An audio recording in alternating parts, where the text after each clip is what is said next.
So, umingay ang NAIA Airport once again, ba mga ate at kuya, ang daing controversy ng ating pandaigdigang paliparan. Okay naman daw ang Cebu Airport, ang ganda-ganda aesthetic ang building. So is the Clark Airport, bakit itong NAIA, itong nasa Maynila ay nadudugyot? Kung saan pa nakareside ang Pangulo ng Pilipinas? Kung saan pa ang leader ng Pilipinas nandyan sa lugar na yan, dugyot naman ang kanyang kapaligiran, ang kanyang nasasakupan. Actually, sakop niya ang buong Pilipinas. Bakit dugyot ang NAIA? May surot at may daga. Yung surot po, nag-trending na yan nung mga nakarang araw, may nag-upload ng picture na siya ay may mga pantal, kagat ng surot. Sabi ko, really? Hindi ako unang naniwala, or maybe yeah, skeptical, if not hindi naman talaga naniniwala na bakit may surot sa NAIA. Imposible namang hindi nililinis yan, imposibleng wala silang pest control. Araw-araw, iba't iba ang taong dumadaan sa airport natin.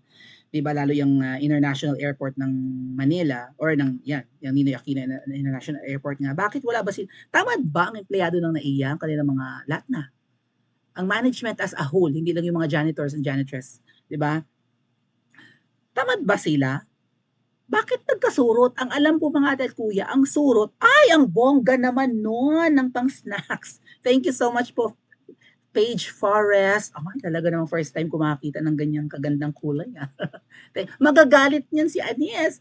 Magagalit si Monay. Nakaibigan dati ni Miss Maharlika na square naman ang mukha. Monay na square. Anyway, thank you po. So, where was I? Ang alam ko sa mga surot, nasa mga, 'di ba, sa mga lumang sofa yan, usually sa mga lumang sinihan, 'di ba, yung mga ang pinapalabas. Kasi naalala ko nung mga ate ko yan, nung may mga sinihan na pinapalabas, mga mga rated R, right? Yung mga sensual na movie, uso yan noon. Eh ngayon po wala na yatang ganyan, hindi lang ako sure sa Maynila kung meron pa. But yung mga sinihang luma, usually mga sinusurot yung upuan niya, yung mga foam nila, right? O at even siguro sa mga wooden furniture, lalo't luma yung bahay at hindi nalilinis, baka nga po may surot talaga. Usually nasa mga lumang bahay yan, lumang establishments. Luma naman ang NAIA, pero kung titingnan mo ang NAIA sa biglang tingin, mukha namang maayos, 'di ba? Maganda naman ang building, konti. Pero kapag ka nakita mo yung Chef Lap Cook ng Hong Kong, napakaganda ng airport nila. How much more ang Singapore? Hello, hello po, 'di ba? And yung iba pang mga international airports ng ibang bansa, even Thailand daw, sana mapuntahan ko nga po.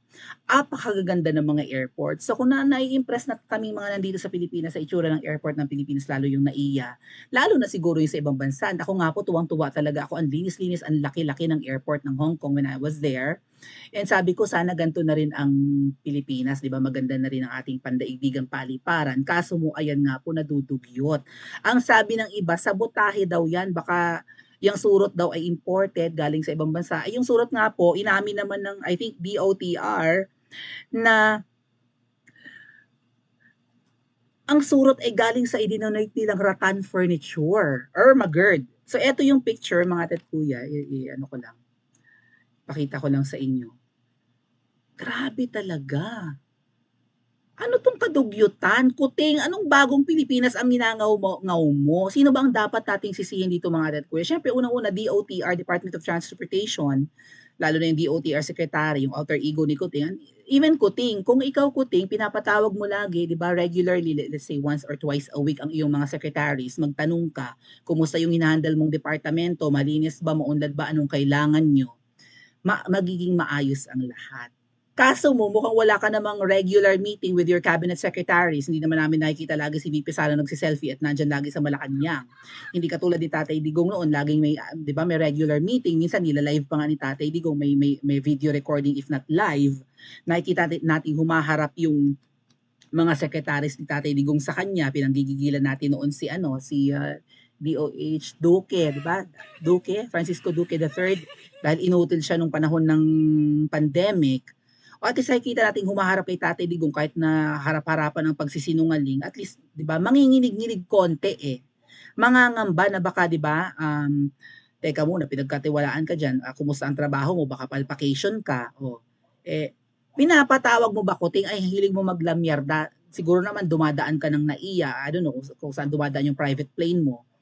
Pero hindi mo ba nababalitaan yung Nung mga worst airport in the Philippines.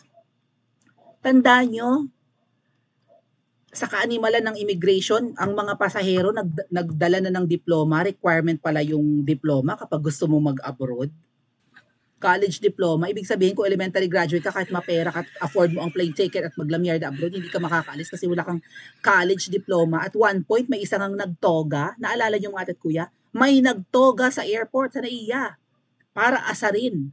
O, yung iba kung todo lagay ng lock, binalot na ano ba yan, packing tape or what's that again? What kind of tape is that? O, yung parang metallic, 'di ba, electric tape or kung ano man 'yan, ang kanilang bagahe para lang hindi 'di ba may mga nawawalang laman ng bagahe sa airport? Panahon ni Kuting 'yan mga ate at kuya. Oh, ano pa yung nangyari diyan? 'Di ba usong-uso yung mga offload, ano pa ba? May isa pang nangyaring 'di maganda diyan eh.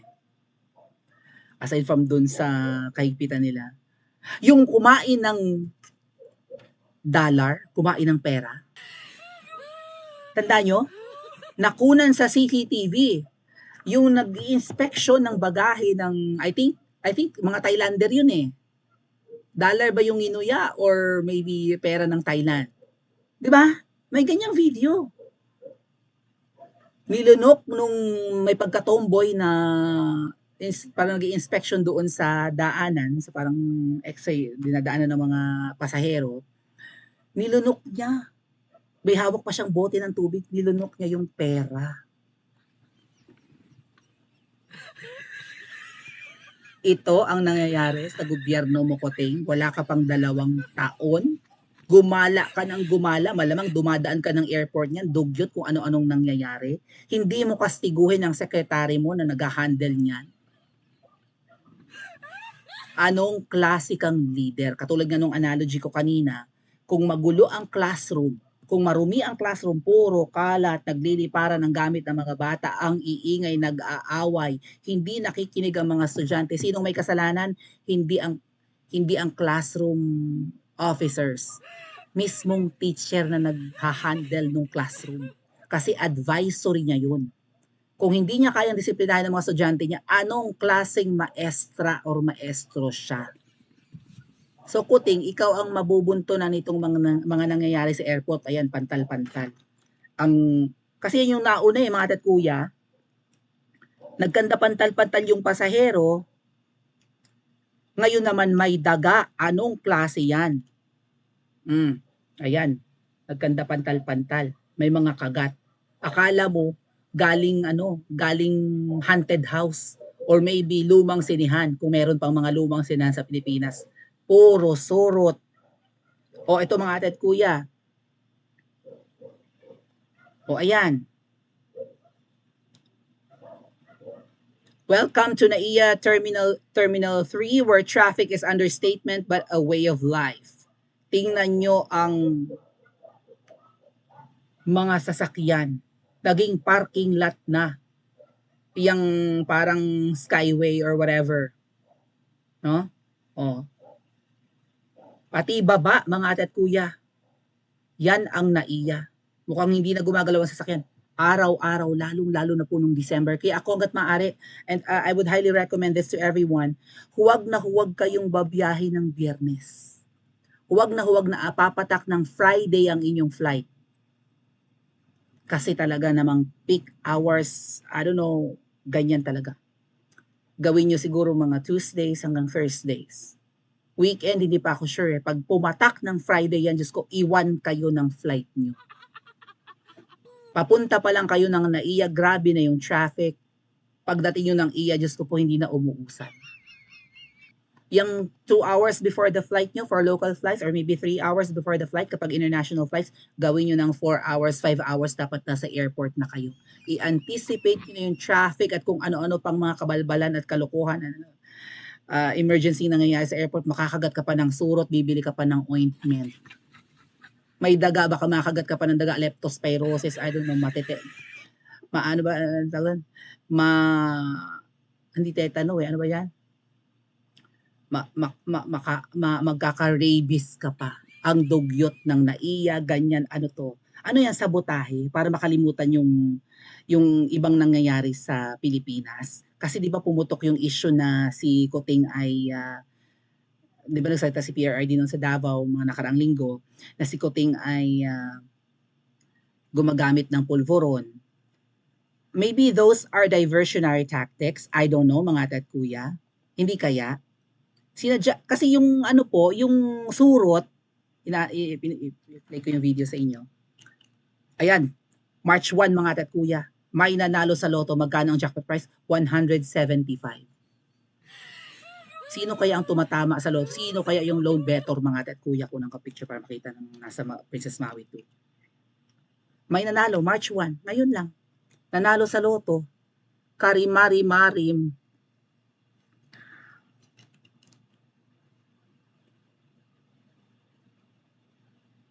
Hindi tumitigil. Banat na ng banat si Miss Maharlika, ina-expose na yung mga kalokohan, di ba? Ang March 1 na March 1, pagtungtong ng March may tumama agad sa loto.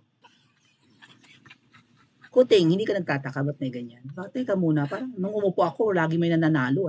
Hindi naman ganito ilang presidente na lumipas, parang even in America, sa kung saan na may loto, parang hindi naman ganun kadaling mapanalunan ang jackpot prize, ba't ngayon laging may nananalo? Hindi ka nagtatanong sa sarili mo, Kuting? At sabi nga po sabi nga ni Basten ito sa Siburale, either lampa ka or tinotolerate mo ang mga nangyayaring ito. Kung tinotolerate mo, malamang kasabwat ka. Right, mga tat kuya? Oh. Bakit mo hinahayaan kung hindi ka kasabwat, kung hindi ka nagbe-benefit? Oh. Ayan, surot. Oh, pakita ko surot sa inyo. Diyos ko po, nakakarumi. Surot. Metal ang upuan, may surot. Ano ang nangyayari? Oh. Sinusurot pala ang metal na upuan, bench. Ang alam ko po, ang sinusurot, kahoy, foam, mga malalambot na material, ngunguyain kasi ng mga insektong yan, ng mga pesting yan, di ba? O, ito ang legacy mo, Hello Kitty. Ganito, gumagalaw, nakakadiri. Gumagalaw kapag zinom. Yan sa mga upuan na yung metal po yan eh. Bakit may surot? Uy, ano yun? Di ba? Kadiri. Hindi lang surot mga ate at kuya, may daga. Ano ang nangyayari sa Pilipinas? Open natin yung daga. Diyos ko po, saan papunta ang Pilipinas? Asa yung daga? Ayan. Let's play the daga. Nakakarumi. Oy nga pala, may ahas daw. Sabi, punta natin mamaya yung ahas. O ayan. Ang daga. Sige, yan. Sabi ng mga Ensaymada vloggers, mga ate at kuya, nung picture lang yung lumabas, may ads dito sa akin.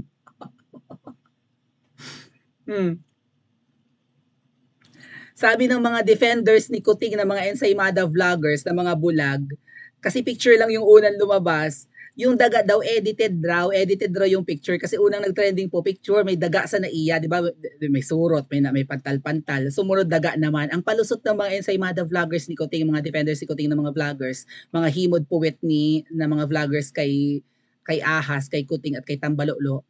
Edited raw yung picture. O eto video, gumagalaw, tumatakbo. O ayan, naiya yan. O, anong kadugyutan meron ang airport ng Pilipinas? Anong pamunuan meron? Anong klase yan, Miyaa? O ayan, gumagalaw, tumatakbo. Ano ang palusot nyo na naman, Ensaymada Vlogger? Ano na naman ang pautot nyo?